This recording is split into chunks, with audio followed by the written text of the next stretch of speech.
Yo, what's up, guys? How's everyone doing? I hope you guys are doing well. I'm cool, chilling, still here in Denver, Colorado. Listen, this video here, just reading the title, is crazy. ICE held two Canadian toddlers in custody this year. What? Now, were these toddlers with their parents or were these toddlers alone? What was going on here? And things are getting hectic because just wasn't yesterday or the day this week, an individual had shot, I think, killed somebody that was in ICE custody. I think it was like a sniper somewhere shooting people. Then he killed himself, I believe. But things are getting crazy, man. It's getting ridiculous. Every year, as time goes on, are getting worse and worse. But let's jump into this video because I have so many questions, man. It's just toddlers held by ICE. Like, come on. This stuff's crazy. But anyway, let me know what you guys thought about this video once you watch the video. You know, I love talking to you guys in the comment section. Holler at me. I'm going to holler back. But let's see what's going on, and I will talk to you guys at the end. Turning now to south of the border, two Canadian toddlers, both under the age of 4, have been held in custody by U.S. Immigration and Customs Enforcement this year, and one of those children was held for 51 days under the age of 4. This is based on new data obtained by the Globe and Mail. Hold on. 51 days. Now, that's crazy. To lock a child up for 51 days, so there has to be more to this. But we know that these ICE facilities some are prisons, but they're like jails. So to put a child in these conditions, man. Nearly 150 Canadians have been detained by ICE officers this year, so 149. That is on pace to double the number of Canadians detained when we look at the entirety of 2024. For a closer look at these detentions, I'm joined in studio by Catherine Blaisbaum with the Globe and Mail. Good morning to you. Morning.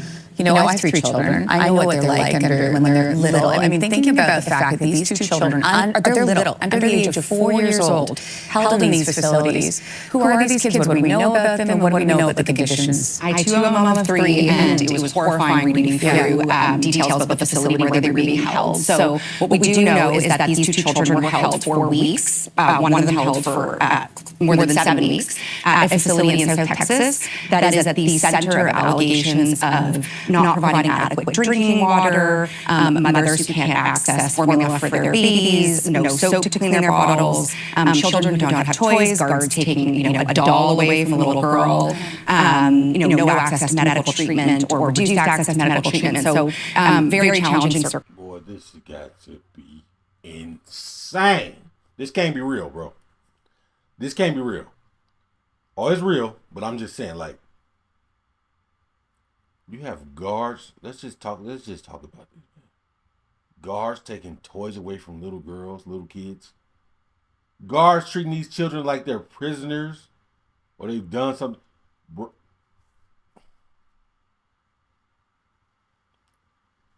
No access to good health care, clean drinking water. Mothers not being able to get formula for their babies or getting soap to clean the bottles. Like, you just treating these people like, come on, man. Listen, I understand. Like, hold on. If somebody does something criminal, they do something that's asking to go to jail, okay, they should probably go to jail. But these children didn't ask to be put in these situations or be held in these type of conditions. That's inhumane. I'm sorry, you can't do children like that. Especially guards treating a child like an inmate, taking the toys and, man, come on, man. no access to medical treatment or reduced access to medical treatment. So very challenging circumstances for these families, including these two Canadian children. We do know that both of them have been released. They were detained separately. These are two separate families, we understand, based on the data. Both detained in May, one released a couple of weeks later, and then the other one, the data showed that this person and their grown-up, along with another child, were released in mid-July. Do you know why they were detained? Like what the reason was? What we do know, based on the data analysis, is that they were detained with what appear to be grown-ups. We don't know if they're their mothers, but in the case of one of the children, it was a Bolivian mother, and the other, it was a Congolese woman, and it appears that they were picked up for what are known as other immigration violations, so no criminal record, but rather some other immigration violation, and they have been placed into what are described as expedited removal proceedings with a credible fear referral. So they are claiming what data that means. Yeah, they are claiming that if they are sent home, that they fear persecution. And now, we don't know what happened to them. We don't know where they are. We are actively trying to find them. They're just one of many people who are being held right now. Speaking of many people, how many Canadians are still in custody? Current to the end of July, 56 Canadians were still being detained who had been arrested under the Trump administration. Why? Do we know? Why do we know? Well, variety of reasons. The most common reason is due to criminal charges. So under American immigration law, if you have a criminal record, even if it's something from the 80s, and it could be possession of a drug, if you are a non-U.S. resident, you are at risk of being removed from the country. And so for 70% of these Canadians, that is some version of what they are being detained for, a criminal record. For the other 30%, it could be things like an overstay of a visa, or perhaps they crossed at between border crossings, sort of an irregular crossing, it's described as. Where are they being held, these Canadians? These Canadians are being held across, it was a lot of data analysis. Shout out to Mahima at the Globe and Mail. It was crazy. As you can see on this map, they are spread across 34 facilities in the United States, concentrated in the South.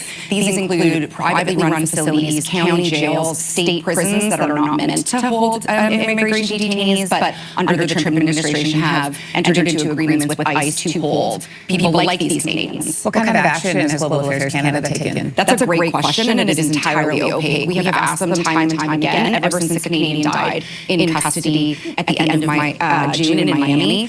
All that they will really say is, we are providing consular assistance. We can't tell you anything else, citing privacy concerns. They wouldn't even give a snapshot of where these people were located, or a range of age, or anything that might give any indication of who these Canadians are. And that's why it took us going through data that was obtained through freedom of information litigation by people in the United States through litigation to figure out where the Canadians are. Really unbelievable. Hold on. Hold on. Wait, you're telling me that this Canadian company doesn't have, or they're not giving information, they're not trying to give information about where these Canadians are? You had to go through American companies to get the information?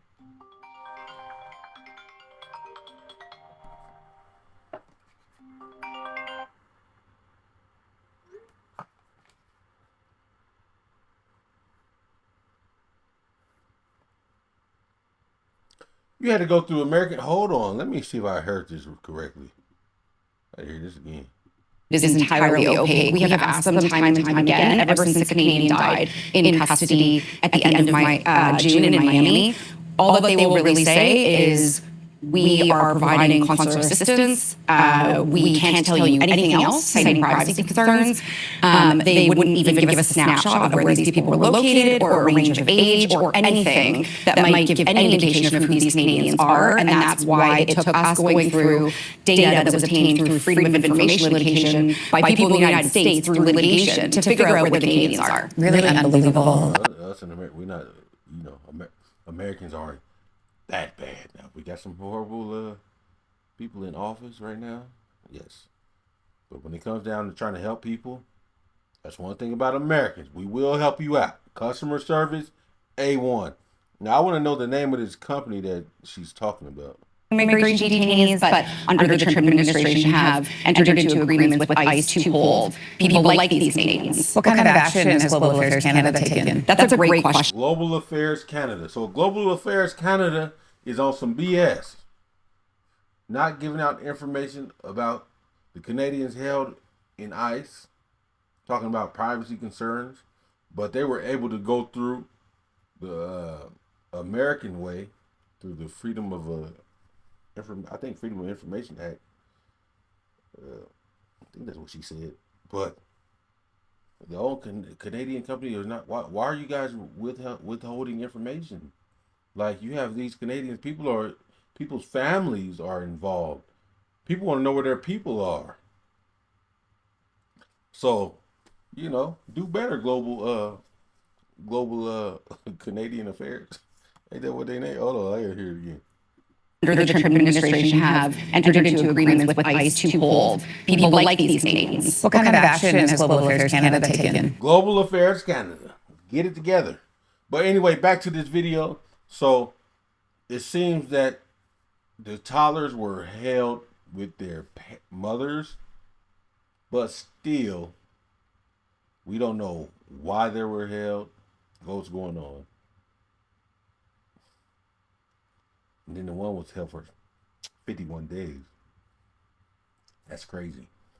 But, these Canadians are getting picked up. Okay, if you overstay your visa, it shouldn't be as extreme as taking them to custody.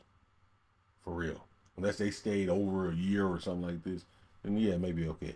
But just, like, I don't think the situations are so dire where these people need to go to jail and be held in ICE for so long. Unless you have did something criminal and really deserve, if you go through a border crossing, or you cross the border without, cross the border and didn't cross the proper way, all right, maybe you need to get taken back to Canada. Yes, but because you have a criminal record from the 80s or whatever the case may be, when the hell did America start caring about people with criminal records coming to America? I'm just saying, like, if your criminal record's not fresh, man, come on now. Like, some of these things that these people are getting held for is ridiculous. And, I understand Trump is trying to send a message, but he's not sending. It's not the right one. It's not the right message. That's my opinion. But let me know how you feel, and I'm gonna see you guys in the next video.